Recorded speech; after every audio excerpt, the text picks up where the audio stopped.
Bonsoir Frédéric, bonsoir Alison. J'aimerais vous souhaiter une cordiale bienvenue et puis j'aimerais aussi remercier et saluer nos amis internautes d'être avec nous ce soir pour débuter ce sabbat ensemble.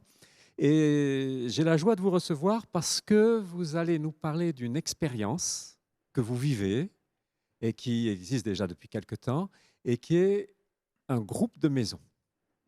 Et j'aimerais bien que vous puissiez partager avec nous ce soir ce que vous vivez, entre vous bien sûr, mais aussi avec le Seigneur. Alors peut-être, Frédéric, est-ce qu'en quelques mots, vous pouvez vous présenter pour qu'on fasse un petit peu connaissance avec vous et après nous parler de votre expérience et de votre témoignage, comment ça a commencé par exemple.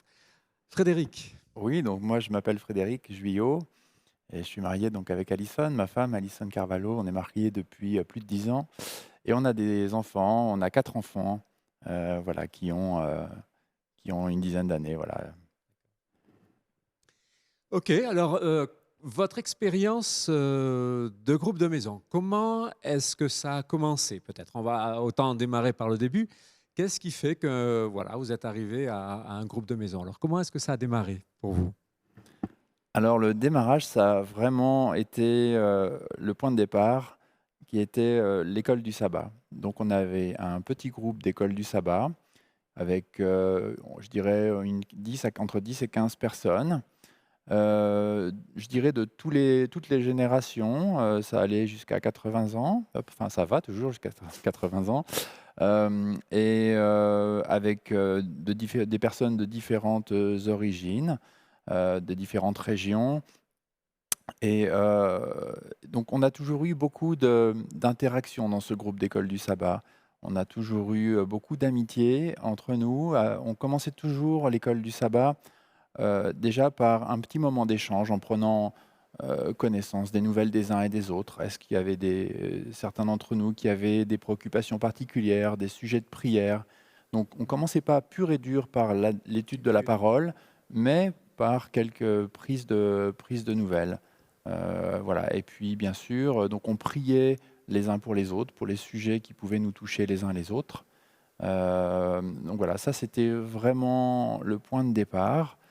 Et ce qu'on a décidé de faire petit à petit, puisqu'on voyait que le groupe était vraiment, heureux d'être un petit peu ensemble, de se retrouver tous les sabbats matins, ce qu'on a décidé, c'est de commencer par faire, des potlucks. On a fait des petits potlucks, mais, on va dire assez à une fréquence, à peu près tous les 3 mois. Donc, je ne me rappelle plus quelle était l'année, mais on a fait des potlucks, on en a fait 3 à peu près tous les 3 mois.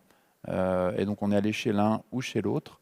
Et c'est là qu'on a commencé à enrichir notre relation, à un peu mieux se connaître, à partager notre foi, comment est-ce qu'on était venu à la foi, comment on avait rencontré le Seigneur, comment on s'était converti, nos situations familiales, nos plaisirs, nos joies. Voilà, donc c'était nos premiers échanges, vraiment nos premières discussions. Ok, donc ça a été progressif, Très donc, si je comprends progressif, bien. oui. Et j'ai envie de demander, qu'est-ce qui, à un moment donné, a fait la bascule, c'est-à-dire le déclic qui fait qu'on passe d'un groupe d'école du sabbat où on est bien ensemble, où on échange, non seulement sur le plan amical, mais sur le plan spirituel, puisque Mhm. votre témoignage des uns, etc. Et qu'est-ce qui fait qu'à un moment donné, on bascule vers un groupe de maison? Alison, peut-être? Ah oui, bon, euh, en fait, un facteur important pour déclencher cette processus, c'était vraiment la question du confinement. Et on a traversé cette période-là très difficile et on était tout le monde, chacun isolé. Et tout le monde que j'ai contacté était un peu bousculé, un peu triste. Et après le confinement, qu'on s'est retrouvés, et c'était la joie. Et moi-même, je commençais à parler avec les gens et j'observais que, pour savoir comment est-ce qu'ils vont, je pense, il a beaucoup à dire, n'est-ce pas? Donc, on a commencé l'école de sabbat, on a fait une décision de continuer sur le Zoom. C'était très difficile parce que c'était une façon de communication que beaucoup de gens ne connaissent pas. Donc, c'était un peu épineux, ce chemin-là. D'accord. Mais nous avons persévéré pendant tout le confinement. Et après qu'on on était déconfinés, on continue dehors l'église, né? On a continué ça.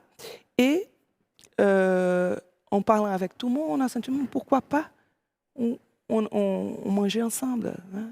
On a vraiment médité sur le texte des Actes. Oui. C'était notre inspiration, Actes D'accord. 42 et le verset 46 aussi, qui parle spécifiquement d'une pratique que l'Église, au début, elle a fait et que c'était vraiment un ingrédient important pour la croissance de l'Église.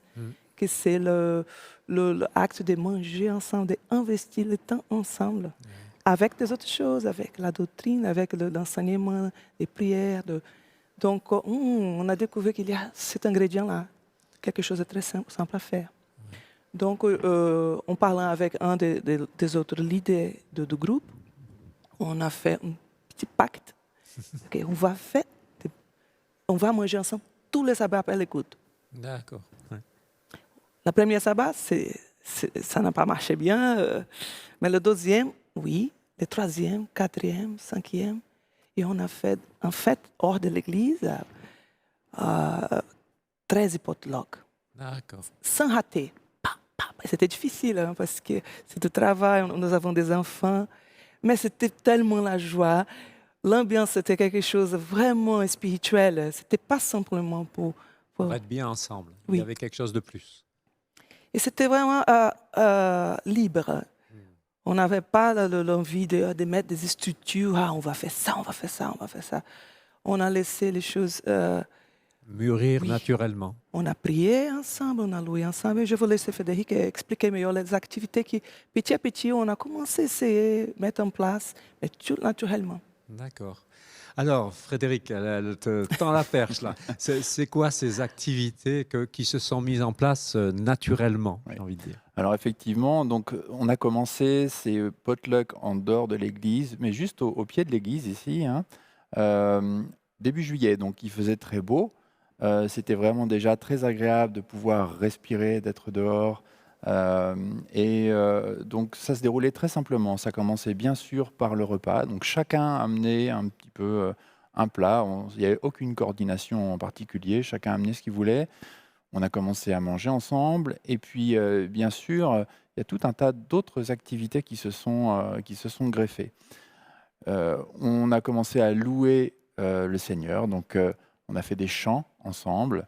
Ensuite, on s'est rendu compte que forcément, les gens parlaient entre eux et puis ils avaient beaucoup à se raconter. Il y a des personnes qui s'étaient senties un petit peu seules pendant le confinement et donc elles avaient besoin de parler, d'exprimer ce qu'elles avaient sur le cœur. Donc il y avait beaucoup d'échanges. Et forcément, suite aux échanges, des sujets de prière. Donc il y a eu plusieurs personnes qui ont vraiment prié ensemble. Donc le repas, la louange, la prière. On a aussi passé du temps à étudier la parole. Donc, ce qu'on essayait de faire un petit peu systématiquement, c'était de faire l'introduction de l'école du sabbat de la semaine qui suit.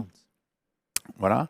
Et puis, en dehors de ces potlucks, on a proposé, enfin juste après, on va dire, on a proposé aussi une ou deux fois après, enfin en fait, c'était plus qu'une ou deux fois, c'était à peu près 5 séances sur lesquelles on a fait une présentation du sanctuaire céleste. Voilà. Et donc une présentation d'1 heure qui était animée par un ancien et qui vraiment était vraiment très intéressante. Qui nous a permis d'avoir aussi un thème intéressant sur lequel se pencher tous ensemble. Non. Donc si je comprends bien un petit peu, il y a eu tout cet aspect, j'ai envie de dire, amical, relationnel, qui était important justement à une période où il y avait eu des difficultés avec le confinement, et puis c'était une période effectivement où on pouvait être dehors et tout ça. Donc il y a eu tout ce lien. Il y a eu aussi ce désir de partager la vie spirituelle les uns avec les autres. Puis un mot que j'ai entendu plusieurs fois dans vos bouches à tous les deux, c'est la joie. C'est-à-dire qu'il y a eu, j'ai l'impression, beaucoup de plaisir de vivre cela. Et puis, un petit peu aussi, j'ai envie de dire, de doctrine. En fin de compte, quand on parle du sanctuaire, on n'est plus dans l'expression simplement de la foi, mais de la doctrine. Donc ça, c'est un petit peu ce qui a fait le cadre dans lequel ce groupe s'est développé. Oui. Et donc, à partir de là, comment vous vivez ça? C'est-à-dire que j'ai l'impression que oui, il y a une vraie joie d'être ensemble. Et comment ça continue à, j'ai envie de dire, à infuser, à se développer, à évoluer? Parce que là, bon, c'est quand même sur plusieurs mois. Donc, comment aujourd'hui ça évolue un petit peu?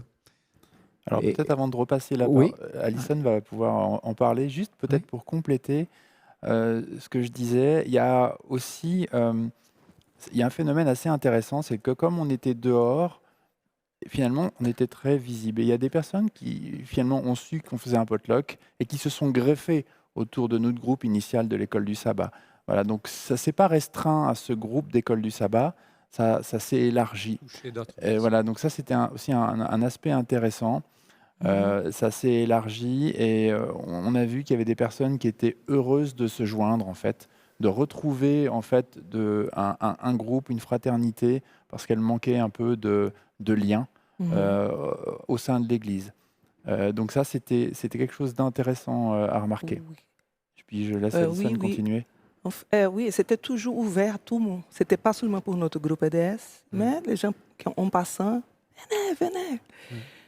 C'était vraiment la joie et c'était vraiment bon, l'ambiance, que on a resté ensemble jusqu'à 10 heures le soir. Et, on veut parler à la maison. Et, donc, oui, donc ça c'est une évidence que c'était quelque chose de vraiment important pour tout le monde. Ouais. Alors, moi, ce qui m'intéresse aussi, c'est qu'est-ce que cela a changé dans votre vie spirituelle? Après, on pourra aussi voir peut-être ce que ça a apporté à l'ensemble du groupe, mais voilà, qu'est-ce que ça a changé? Et peut-être une autre question qui est parallèle, mais comment est-ce que vous avez vu la main de Dieu dans ce parcours, dans ce chemin? Alors voilà, qu'est-ce que ça a changé peut-être dans votre vie spirituelle? Et une autre question, comment vous avez vu la main de Dieu qui guidait justement ce groupe pour arriver à ce qu'il est aujourd'hui? Alors, je ne sais pas, l'un ou l'autre? Oui, Alison?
Et une autre question, comment vous avez vu la main de Dieu qui guidait justement ce groupe pour arriver à ce qu'il est aujourd'hui? Alors, je ne sais pas, l'un ou l'autre. Oui, Oui, Alison, oui.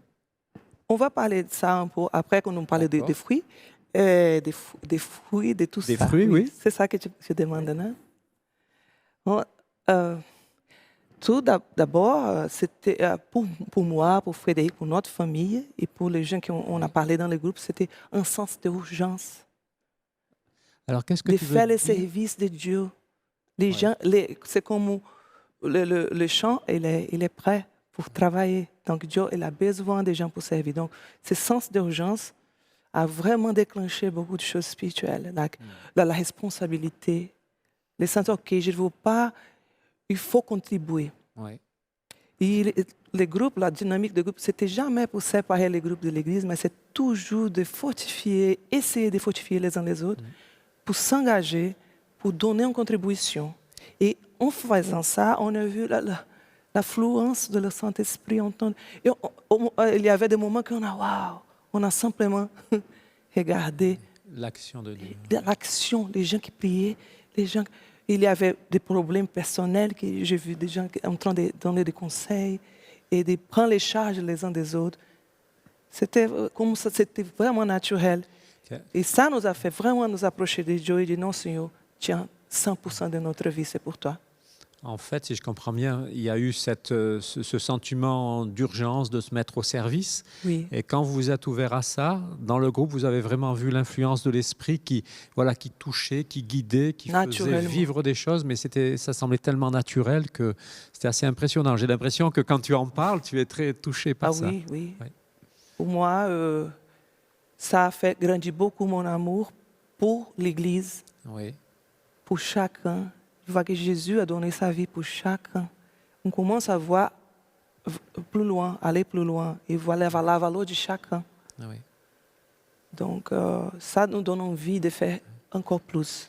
En fait, j'ai l'impression que ça a mis au cœur de ce groupe le désir de sauver les âmes, en fin de compte, cet Oui. amour de Dieu pour le salut des autres. À commencer des âmes dans l'Église, il y Bien a des sûr. gens qui sont perdus pour assister dans l'Église. Donc, ce sens de, oui, fait partie de ces services de salut. Je pense qu'effectivement, quand tu disais qu'est-ce qui a changé, en quoi ça a influencé votre vie spirituelle, moi, ça m'a donné encore plus conscience de l'unité de l'Église. Oui. Parce que c'est vrai qu'on est dans une grande église, on est beaucoup de membres ici à Collonges, et on peut être des fois un petit peu perdu ou se sentir un petit peu seul. Et en fait, je pense que ça a rapproché les gens au point qu'on se rende compte que l'unité spirituelle, l'unité de l'Église, c'est quelque chose d'important. Donc je pense que ça, c'était intéressant. Et puis, ce qui était aussi, je pense qu'il y a des choses que ça a déclenché, c'est l'entraide. Donc, on a aussi des personnes qui, au sein du groupe, avaient besoin d'aide à un moment donné, différents types d'aide. Ça peut être de l'aide, un soutien moral, ça peut être un soutien psychologique, ça peut être un soutien financier. Donc, il y a des besoins d'aide qui ont émergé et auxquels le groupe était prêt à répondre dans la mesure de Ses moyens, bien sûr. de ses moyens, bien sûr. Mhm. Donc ça, c'était quelque chose d'intéressant. Et puis, ce qui s'est développé aussi, ce qui s'est fait plusieurs fois, c'est des visites. C'est-à-dire qu'il y a des personnes qui avaient vraiment besoin de visites. Donc, on a fait quelques visites. Et notamment, au travers de ça, il y a des personnes qui étaient en dehors de l'Église, qui étaient un peu sorties et qui maintenant souhaitent revenir. Et donc ça, c'est aussi Oui. quelque chose de vraiment intéressant. Je pense que ces groupes de maisons, ça renforce l'Église, en fait. Voilà. Et ça rassemble le troupeau, je dirais. Et un mot que je veux souligner, que j'ai entendu dans ta bouche, c'est une espèce d'unité spirituelle qui s'est dégagée dans ce groupe, quelque part. Voilà. Oui. En voyant l'esprit agir, ça a mis une unité qui fait que quand il y a eu des besoins particuliers, le groupe Oui. était prêt à y répondre. Mhm. Oui. Ouais.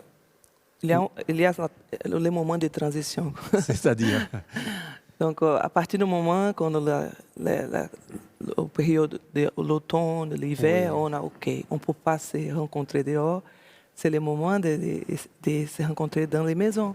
Oui. Donc, nous avons ouvert notre maison, et notre frère Ibrahim aussi, Ouais. qui il a déjà beaucoup d'expérience en faisant ça. Et on a commencé à se rencontrer là-bas. Donc, on n'était plus limité à cause de la quantité. Aussi, on ne peut pas être dehors. Donc, on a commencé donc toujours naturellement chercher la structure. Qu'est-ce qu'on fait maintenant dans la maison? Et alors, qu'est-ce que vous avez fait? Wow.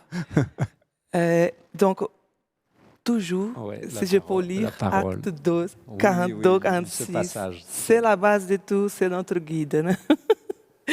Donc, acte 2, 42 et 46, je vais lire. Or, il persévérait dans la doctrine des apôtres, dans la communion, dans la fraction du pain et dans les prières. Déjà, on voit quatre choses. Qu'est-ce qu'on doit faire? Parce qu'à partir du moment, il y avait des gens qui commençaient, qu'est-ce qu'on fait? Il faut être une chose spirituelle. C'est OK, à la Bible. Et au 46, et ils étaient tous les jours assidus au temple, d'un commun accord, et rompant les pains dans leur maison, ils prenaient leur nourriture avec joie et simplicité de cœur. Donc, ces deux versets-là, il y a toujours l'élément de manger ensemble, de partage du pain. On reste avec le partage du pain. Et comme on a des enfants aussi, on a commencé à penser, on mange, né? On mange ensemble. Ouais. Après, on fait les moments spirituels, on chante, on fait des témoignages. Les enfants sont tous présents maintenant. Oui. Et dans une petite participation aussi. Il y a une activité pour eux. Hein? Et une question, comment les enfants vivent ça? Parce que c'est une des questions des fois que les personnes me posent quand on parle de groupe de maison. Ils me disent, mais et les enfants? Oui. Et comment ils vivent ça, les enfants, puisque vous en avez C'est vraiment plusieurs? mélangé. Nous avons des enfants, des adolescents et des adultes. Et comment est-ce qu'ils vivent ces moments-là? Ça, c'est notre réalité maintenant. Oui. Et au moment quand nous sommes rentrés dans la maison, c'était un peu suffoqué pour eux. Mais nous avons deux personnes qui ont offert la l'aide. OK, on va aider les enfants. Donc, ils ont préparé quelque chose, quelques activités. Mais ce n'était pas vraiment parfait. Hein? Ah bah, Il y avait des moments de chaos, trop de bruit. Donc, maintenant, ces moments-là, nous sommes en train vraiment à mettre en place, toujours naturellement. Les choses tombent en place. oui. Les sabbats derniers, nous avons vécu un moment parfait. Je dis, waouh! Apparemment, nous avons trouvé une structure La formule qui Une vous formule. convient bien. Oui, donc ils sont engagés dans une petite activité. Et ils sont présents, Ouais. ils écoutent les échanges, on demande, on chante, ils peuvent présenter un chant aussi, et une petite activité pour mémoriser un texte biblique ou quelque chose comme ça. OK. Alors, si vous deviez tirer un petit peu un bilan de cette expérience, alors tout à l'heure on parlait des fruits, mais un bilan, ça serait quoi en quelques mots? Si vous aviez un petit peu à résumer cette expérience, qu'est-ce que vous diriez? À part l'idée que tout le monde s'y mette, ça, je pense que ça, vous l'avez à cœur, on en a discuté un petit peu avant, mais qu'est-ce que vous tiriez de cette expérience que vous avez commencée, qui n'est pas finie, hein, qui est en route, mais est-ce qu'il y a un point ou l'autre que vous aimeriez souligner? On parlait tout à l'heure de fruits, mais bon, je ne sais pas si c'est le bon mot, mais qu'est-ce que vous aimeriez rajouter par rapport à ça? L'un ou l'autre? Je sais pas, je pense que c'est une expérience que j'imaginais pas vivre jusqu'à maintenant, en fait. Quand on vient dans l'église, même si on est bien connecté, qu'on connaît du monde, je pense qu'on ne vit pas la spiritualité avec la même intensité qu'au travers du groupe de maison. Donc, peut-être que ce que ça m'a apporté, c'est l'intensité. Puis, je pense aussi que ce qui est intéressant, ça permet aussi de partager un peu la spiritualité des autres. Donc, ça permet aussi de se poser des questions sur soi-même, de se poser des questions sur notre relation à Dieu. Donc, finalement, ça vient enrichir notre vie spirituelle parce que chacun d'entre nous apporte quelque chose à l'autre. On est moins centré sur soi-même on est un peu plus centré sur les autres. Peut-être que moi, c'est ça, personnellement, que c'est ça que ça m'apporte. C'est ça. Et peut-être que ça apporte des choses différentes à chaque personne. Oui. Tu vois, moi, peut-être un point, ça serait peut-être ça. Voilà, donc la possibilité de vivre un petit peu et de partager de la spiritualité, et donc vivre ta spiritualité de manière plus intense. Exactement. Donc c'est ça qui, pour toi, est élément. Et pour toi, Alison? Bon, pour moi, je suis convaincue Oui. que les groupes de maison sont vraiment, c'est pas une idée humaine, c'est vraiment une façon de le Saint-Esprit travailler pour faire l'Église grandir. On voit ça dans la Bible. Et je pense que Dieu veut que ces choses se multiplient maintenant, et surtout maintenant qu'on a beaucoup de restrictions. Donc je suis convaincue que chaque maison, chaque petit appartement est un point de repère pour l'Église, pour faire grandir. C'est un petit point de mission. Et que ce n'est pas compliqué, en fait. Non, ce n'est pas compliqué. Tout le monde peut faire ça. Donc nous sommes en train d'essayer de stimuler les uns les autres. Okay. Qui va ouvrir? Nous avons un WhatsApp qui fonctionne très bien. WhatsApp, tout le monde participe. Donc on a mis ce WhatsApp là, c'est fantastique. Et qui est-ce qui va ouvrir la maison ce sabbat? À 1, 2, 3 personnes. Tout le monde peut faire. C'est pas compliqué. Il y a des gens qui commencent avec beaucoup de tension. Et ça passe tranquillement. Il y a nourriture pour tout le monde. Ouais. Voilà.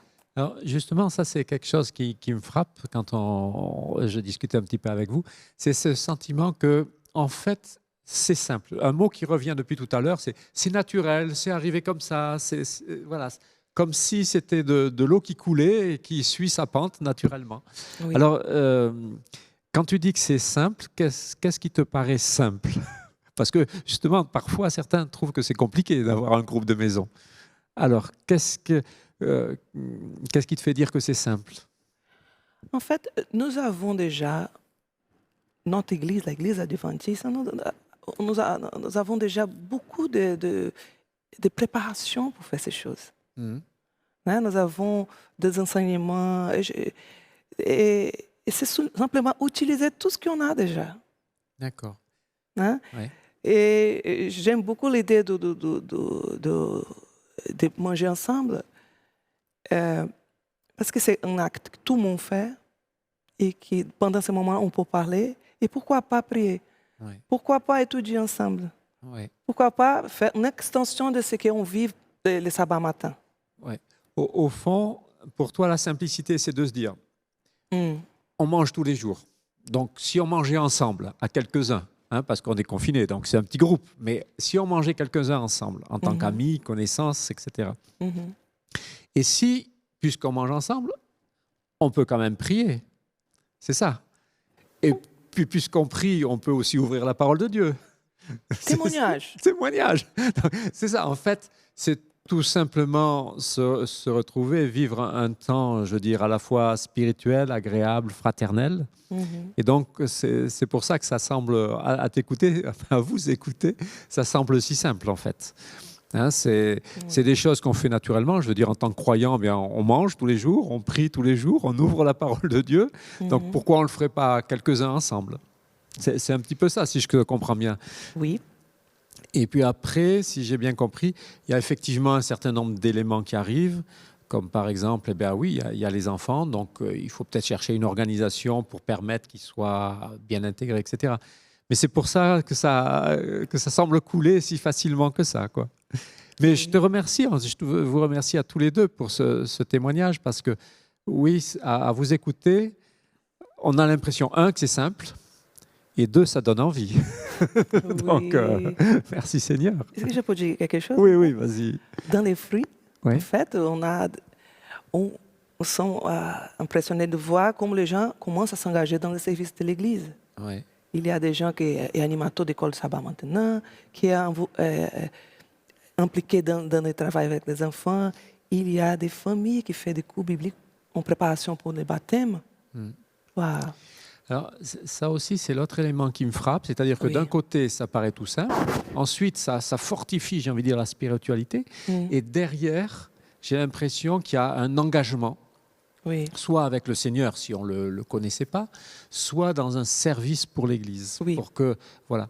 Et ça aussi, ce qui me frappe, parce que des fois, c'est des remarques que j'entends, c'est de dire, oui, mais si on fait des groupes, ça risque comment dire, de diluer l'Église. Et en fin de compte, à vous entendre, non, pas du c'est tout. plutôt l'inverse. C'est-à-dire que ça fortifie la spiritualité, le Exactement. désir d'engagement. Tu parlais tout à l'heure d'un sentiment d'urgence pour faire avancer l'œuvre de Dieu. Et j'ai l'impression que c'est exactement l'inverse. C'est-à-dire que ça a produit dans votre groupe, et j'ai l'impression que c'est plusieurs groupes qui ça a disséminé en plusieurs groupes, Oui. que voilà, ça produit ces fruits-là. Donc une forme de réveil spirituel. On pourrait Est-ce dire que ça. je peux aller jusque-là? Oui, Oui. Oui, oui. pour Oui. nous, définitivement. Oui. Parce qu'en fait, j'ai eu un rêve de servir le Seigneur. Oui. Et maintenant, je vois, wow, c'est notre rêve, c'était le rêve de Frédéric aussi. Oui. Et oui, et on voit l'Église être contagieux, c'est ça là Oui. Oui, je vois, je pense que nous sommes dans un moment très spécial de l'Église. Tout à fait. Pas seulement à Collonges, mais ici, cet endroit-là, oui, et partout en fait. Oui. Mais voilà, en tout cas, merci beaucoup pour ce témoignage à tous les deux. Avec plaisir. Alors que le Seigneur continue à bénir vraiment cette œuvre de partage de l'Évangile et de fortification de la foi de chacun. Et puis, j'aimerais souhaiter aussi une bonne soirée à nos amis auditeurs, et que par la grâce de Dieu, ils aient envie eux aussi de se lancer simplement Mhm. dans une vie spirituelle partagée autour d'un repas et aussi de la parole de Dieu. Amen. Alors, que le Seigneur nous bénisse dans Amen. cette œuvre et pour sa gloire. Alors, bonne soirée à chacun, et bonne soirée aussi à Bonne vous, soirée à tout le monde. auditeurs. Bonne soirée à tous. Merci.